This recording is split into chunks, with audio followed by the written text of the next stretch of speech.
Hey friends, I came to you last week or a few days ago actually, and I shared some tips for homeschooling. And that was when I thought this was a 3-week ordeal, and it's becoming very clear to all of us that it might be a much more long-term situation that we're in. So I just want to share with you some things that have been on my heart,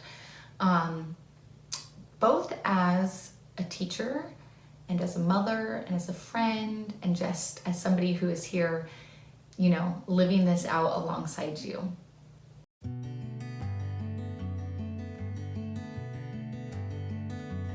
The first thing that I want to say is we are not living in a situation that we have ever experienced before, and we cannot react to it with the same expectations that we would with any other experience. So yes, you now have your children at home, and yes, probably a big part of that will be figuring out how to home educate them. And I do plan on coming and sharing some things, in the next few weeks as things that I've learned and things that I know that have worked for us and can maybe help you. But I think we need to be realistic about the fact that our primary goal does not need to be homeschooling our children right now. Our primary goal needs to be making sure we and our children and those in our families, our spouses, our grandparents, or whoever is in our home with us, that we are in peace, because we are not just worried about are they going to be ready for school when they come back. We are being constantly bombarded with change and scary news, and things are different from one day to the next. And so my thing that I want to say to you today is take a moment to step back. Don't be overwhelmed about the homeschooling. Take a moment to step back and say, what do I need and what does my family need to feel safe and secure? And focus on those things first. And that is even coming as from an educator. We know that children who are feeling that their physical needs are met and their emotional needs are met will then be able to learn. But if they are having physical needs that are unmet, or they're having emotional turmoil in their situation at the moment, they will not be able to effectively learn.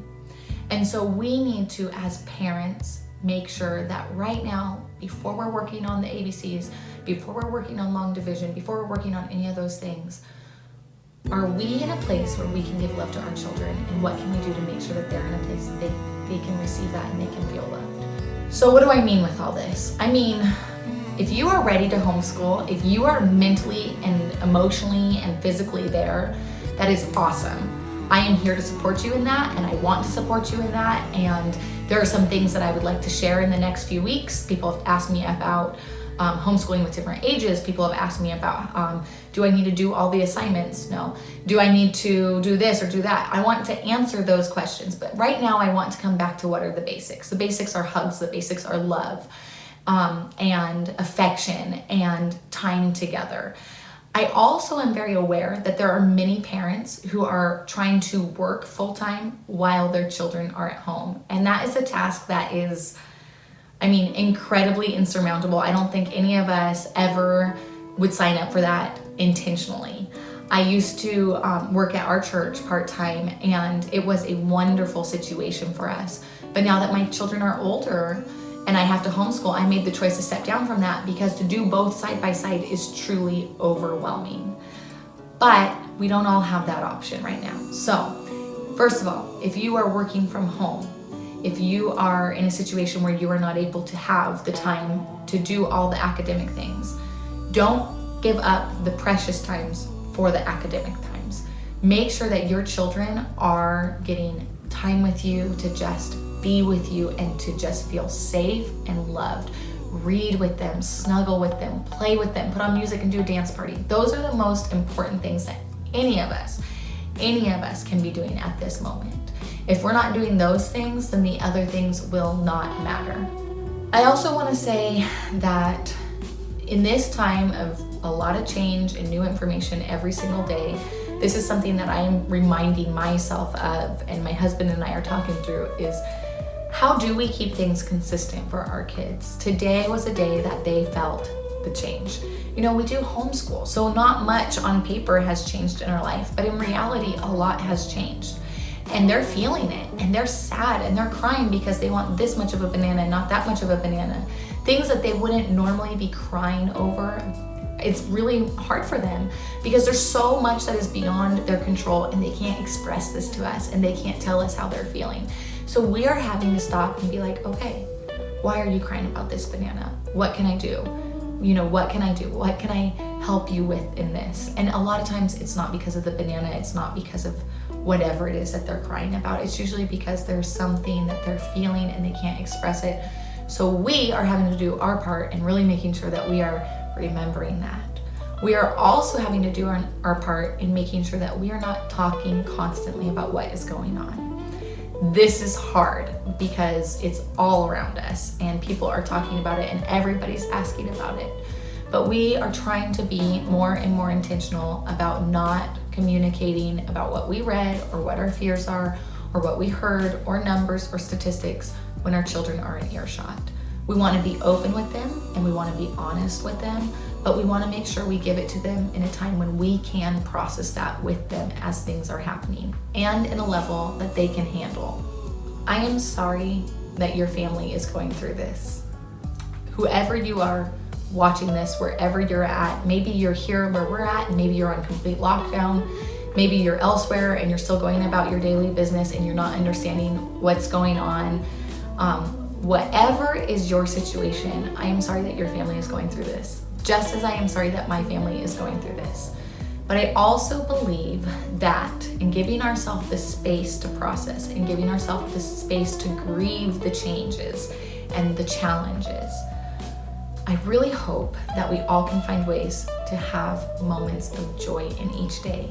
And if we are working on a math lesson together with our kids and it is not bringing us joy, take this as this teacher's permission to you. Put the math lesson away.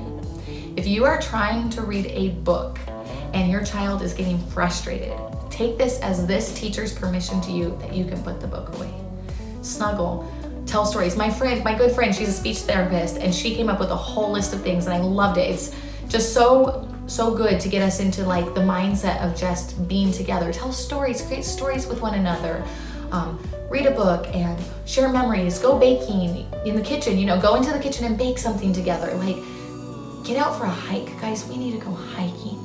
We need to get outside. Right now, the weather's kind of crummy here, but we do need to get outside. So let's make sure whatever it looks like where we're at, that we're getting outside. Those are the most fundamental things at this moment. And once we get a rhythm of that, then let's add in the other things. Let's add in the math and the things like that. There might be some of you who are like me, who are like, now I'm doing more of those things. I'm gonna be completely honest. We are doing way more educational activities today than we were before because we have so much free time. Because we used to have play dates and learning groups and library time and all these things. Every day we had something. And now we have a big gap of time every day. And we still have time to play and we still have time to read and we still have time to do our stuff. So we're pulling out more crafts and more academic stuff on their level, games and puzzles and things like that. And we're learning side by side and we're gonna do a science experiment later today. And all of that is good because we feel ready for it. But please know, if you are not feeling ready for it, you do not need to do it. Eventually, when you feel ready for it, when you're ready to add in that structure, when that feels like a good thing to you and not a burden to you, I will be here to help you along. I know there are teachers, every teacher I know is putting on Facebook that they are here to help you along. So many schools are creating distant learning situations. Please feel free to reach out to myself or to somebody else in your community that can help you know how to navigate this. But for right now, take a moment, hug your family, put on some crazy music and have a dance party. That is the most vital thing we can give to our children in this moment. Again, we are praying for you guys. We are praying for the whole world, obviously, but we are praying for anybody who's watching this video. We just want you to know that you are not alone and that you are thought of, which is why we are doing this. And I just hope you're feeling strong today. And I'll be honest, I almost changed into a different shirt, but I thought this is my reality today. And I'm coming to you in my reality to show you that I'm not sitting here, Miss Fancy Pants, you know, I've got everything together. I'm sitting here, a normal mom, put on a sweatshirt, did a little bit of exercise, and now I have to go do dishes. I hope you are able to find some peace in today, and please know that you are not alone. Talk to you later. Bye.